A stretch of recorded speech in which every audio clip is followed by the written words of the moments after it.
Yo, what up? It's your boy Black with Black TV. We'll give reviews and hip hop news. And today, Tory Lanez basically saying he's finna go live today. So this, I actually doing this recording live. It's not a live stream, but by you watching it now, I'm actually editing it. Blah blah blah blah blah. Huh? So let's go ahead, and I already clicked it. For context, I have already clicked it. Fast forward it. So let's go ahead and see what's going on here. Our lead consultant, Mr. Walter Roberts.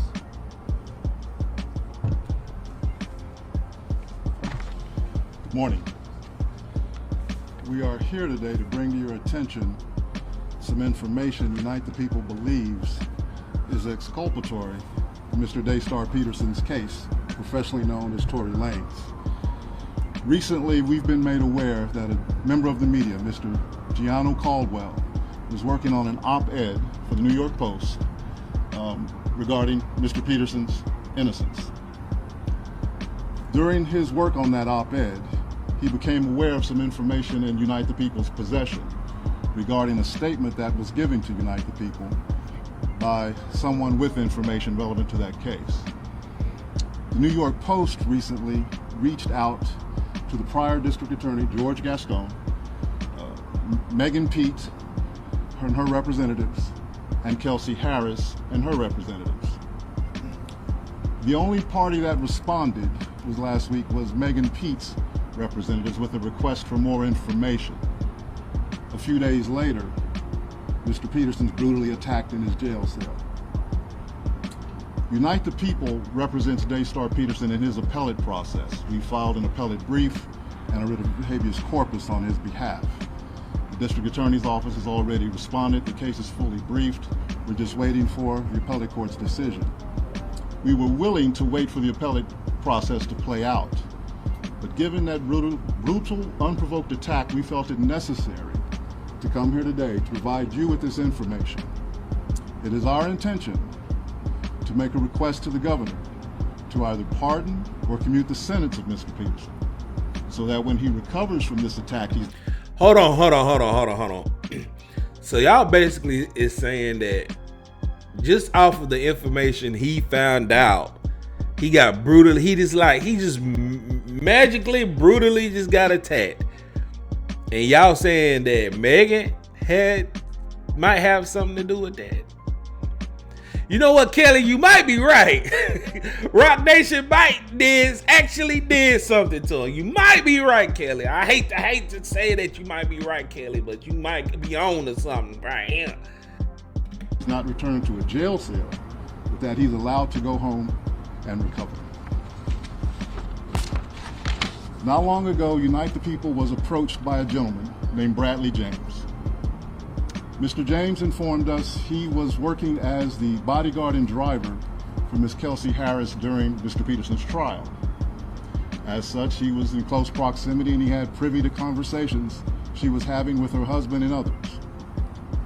Mr. James informed us he was not under a non-disclosure agreement or a confidentiality agreement and was free to speak with Unite the People, and that he was doing it because his conscience would not let him not speak and leave a man in prison for something he did not do.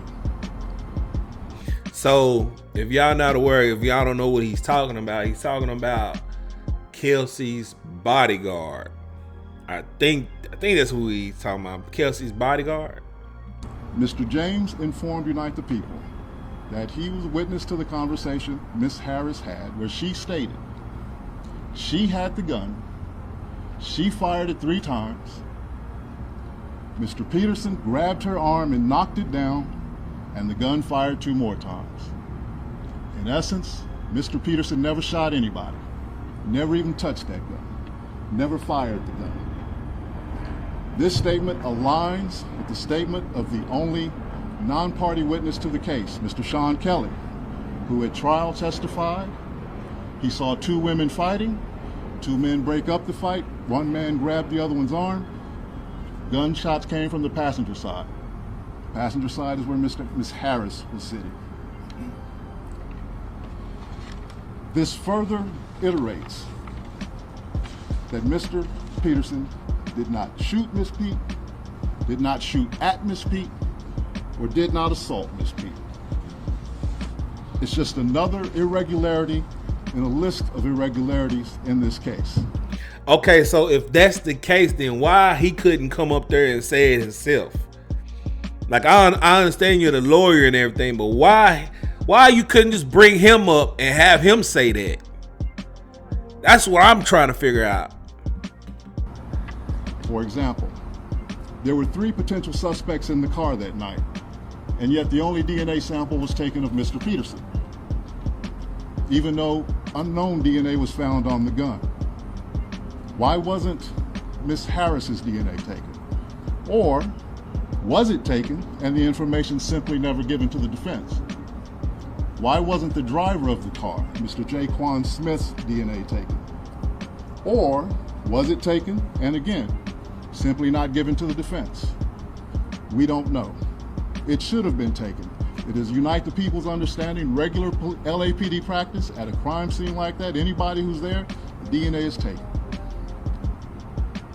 Another irregularity. Why, at Miss Harris's police interview, was a non-lawyer, non-family member record company executive allowed to participate? Highly irregular situation. Normally, we see cases, strangers are not allowed in these things, but it was in this case. All of these things point to the highly irregular nature of his trial and his conviction. It is our contention that he was wrongly convicted. And while we at first were willing to let the process play out, it is our contention now that if he is not pardoned or released promptly, he may never come out. And that would be the ultimate injustice, is that he gets killed in prison for something he did not do. At this time, I'd like to bring up Mr. Gianno Caldwell, media member who was working on that op-ed for the New York Post. Thank you. So yeah, if that's the case, how come he wasn't there? That's all I'm saying. Y'all had this big ass press conference with people coming out saying, asking all these questions here and there. Like, y'all should have did this around the trial. And I understand some people wasn't there to testify. I understand that.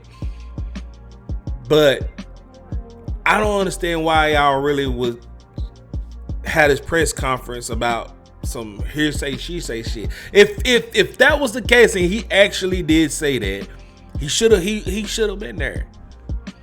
But the most important question is, what is your thoughts? Do you think Tory should be exonerated just off the fact of Kelsey's bodyguard said he seen her shoot the gun? Do you think Tory should stay in there because the trial's already done? The trial's over with. Put that in the comment section below. Don't forget to hit like, comment, and subscribe. And then till next time, I holla next time on Black TV.